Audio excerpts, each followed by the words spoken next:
দেখুন, বহু মসজিদ থেকে মাইক নামিয়ে নিয়েছে, অনেকেই নামিয়ে নিয়েছে। আমাদের বিভিন্ন মন্দিরেও যে আওয়াজ চলতো, আওয়াজ বন্ধ করা হয়েছে, কেবল সময় বাঁধা আছে, তার জন্য ওরা চালাচ্ছে, অন্যকে ডিস্টার্ব না করে। সরকার নীতিগতভাবে এই নিয়েছে সিদ্ধান্ত যে বিনা কারণে আওয়াজ বা নয়েজ পলিউশন হবে না, এবং সবাই মেনে নিয়েছেন। কোথাও অধিকার দেওয়া হয়নি কাউকে মাইকে বাজাবার, এবং সেটা পুলিশের সঙ্গে কথা বলে করতে হবে বলা হয়েছে। কোন মসজিদে পুলিশের সঙ্গে কথা বলে অনুমতি নিয়ে করা হয়েছে? তারপরে যদি কেউ কোর্টে যায় তো স্বাভাবিকভাবে সে তো হারবেই। এটা এক প্রকার সরকারকে চ্যালেঞ্জ করা, যারা করছে তারা ঠিক করছে না। देखिए, कहीं पर भी कोर्ट से पूछ के या तो पुलिस से पूछ कर माइक कोई नहीं लगाया है गैरकानूनी ढंग से, और उसकी जो आवाज़ की जो सीमा है वो भी सीमा के ऊपर है। इसलिए सब जगह और हजारों जगह से माइक उतारा गया है, खुद उतारे लोगों ने। और जहाँ नहीं माना तो पुलिस ने उनको बोला उतरो। खाली मस्जिद की बात नहीं है, बहुत सारा धर्मस्थान ऐसा है जहाँ माइक बजता था, दूसरे धर्म का भी है, सबने नियम को माना है। और जिन्होंने इसको नहीं मानेंगे कोर्ट गए तो कोर्ट स्वाभाविक रूप से उसको नकारा है। ये तो सरकार को भी चैलेंज करना एक प्रकार का है। दादा, घुसखोरी एक बहुत बड़ी बीमारी थी इस राज्य में, और अभी देखा जा रहा है सरकार की ओर से एकदम कड़ी तरह से हर जगह से बंगाल में भ्रष्टाचार जत्र तत्र सर्वत्र है। हवा जहाँ पहुँच रहा है वहाँ भी भ्रष्टाचार पहुँच रहा है, ऐसा स्थिति है। और जो भ्रष्टाचार रोकने वाले हैं, पुलिस वाले सबसे ज़्यादा भ्रष्ट हो गए हैं। कराया गया उनको ज़बरदस्ती, पैसा उठाना उनका काम है। तो इसलिए वहाँ पहले साफ सफाई होगा तो फिर बाकी समाज भी होगा। कार्रवाई सब जगह शुरू हुआ है, हर डिपार्टमेंट में, हर जगह। और इतना पुराना बीमारी, इसको निपटाने में समय लगेगा। जनता का सहयोग भी इसमें चाहिए कि इस प्रकार जो बीमारी है भ्रष्टाचार वो कम हो। चलो दादा, एक प्रश्न है।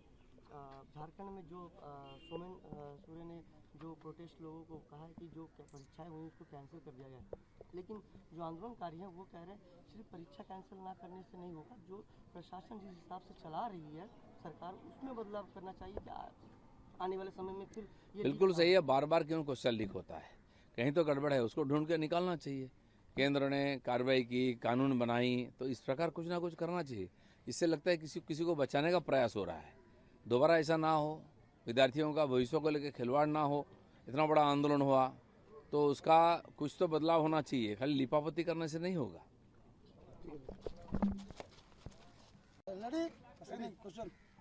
দাদা, গতকাল হাইকোর্টের কাছে এই মসজিদ যে মাইক খোলার যে বিষয় নিয়ে সেই নিয়ে মামলা করতে চাওয়া হয়েছিল, সেই মামলা খারিজ হয়ে গেছে গতকাল হাইকোর্টে। দেখুন, বহু মসজিদ থেকে মাইক নামিয়ে নিয়েছে, অনেকেই নামিয়ে নিয়েছে। আমাদের বিভিন্ন মন্দিরেও যে আওয়াজ চলতো, আওয়াজ বন্ধ করা হয়েছে, কেবল সময় বাঁধা আছে, তার জন্য ওরা চালাচ্ছে, অন্যকে ডিস্টার্ব না করে। সরকার নীতিগতভাবে এই নিয়েছে সিদ্ধান্ত যে বিনা কারণে আওয়াজ বা নয়েজ পলিউশন হবে না, এবং সবাই মেনে নিয়েছেন। কোথাও অধিকার দেওয়া হয়নি কাউকে মাইকে বাজাবার, এবং সেটা পুলিশের সঙ্গে কথা বলে করতে হবে বলা হয়েছে। কোন মসজিদে পুলিশের সঙ্গে কথা বলে অনুমতি নিয়ে করা হয়েছে? তারপরে যদি কেউ কোর্টে যায় তো স্বাভাবিকভাবে সে তো হারবেই। এটা এক প্রকার সরকারকে চ্যালেঞ্জ করা, যারা করছে তারা ঠিক করছে না। দাদা, রাজ্য জুড়ে বিভিন্ন জায়গায় আমরা দেখছি অভিযান চলছে, এবং অভিযানে পুলিশের মধ্যে যারা ঘুষ খাচ্ছে তাদেরকে অ্যারেস্ট করা হচ্ছে। সরকারের দুর্নীতির প্রতি জিরো টলারেন্সের বার্তা। দেখুন, দুর্নীতি তো কোথাও এক জায়গায় থামা নেই। পশ্চিমবাংলায় যতদূর বাতাস পৌঁছায় সেখানে দুর্নীতি পৌঁছে যায়। আর সমস্যাটা শুরু হয়েছে পুলিশ থেকে। পুলিশ সবচেয়ে বেশি করাপ্ট হয়েছে। পুলিশের কাজ হয়েছে টাকা তুলে দেওয়া। সেই জন্য যারা এর সঙ্গে যুক্ত আছে সরকার কাউকে ছাড়বে না। শুরু হয়েছে, যারা করাপশন ধরবে তারাই যদি করাপ্টেড হয় তাহলে কী করে হবে? সোর্সের মধ্যে ভূত। সেজন্য সমস্ত জায়গা থেকে করাপশন মুক্ত হোক আমরা চাই, সমাজও চাই। তো সব জায়গায় একই ধরনের শুরু হয়ে গেছে অ্যাক্টিভিটি। ঋতব্রত বন্দ্যোপাধ্যায় তিনি আপাতত বিরোধী দলনেতা, হাইকোর্টের তরফে আপাতত এই অস্থায়ী সিদ্ধান্তেই অটুট থাকাতে বলা হয়েছে। বাস, সিদ্ধান্ত নিয়ে কোর্ট যেটা নির্দেশ দিয়েছেন ওটা তো চলবে। তারপরে যেরকম ঠিক হবে পরবর্তীকালে সেই বিধান অনুযায়ী বাকি ঠিক হবে। আদালতে যখন কেস গেছে আদালতে ঠিক করবেন। কিন্তু স্পিকারের ক্ষমতা আছে, বিধানসভায় তিনি ডিসিশন নিতে পারেন, তথ্য ইত্যাদি তার কাছেই আছে। আর সব কিছু এক্সপোজ হয় না, করা হয় না, অনেক কিছু গোপনীয়তা থেকে অধিকার দেওয়া হয়েছে স্পিকারকে, বাকি তো বিচার্য।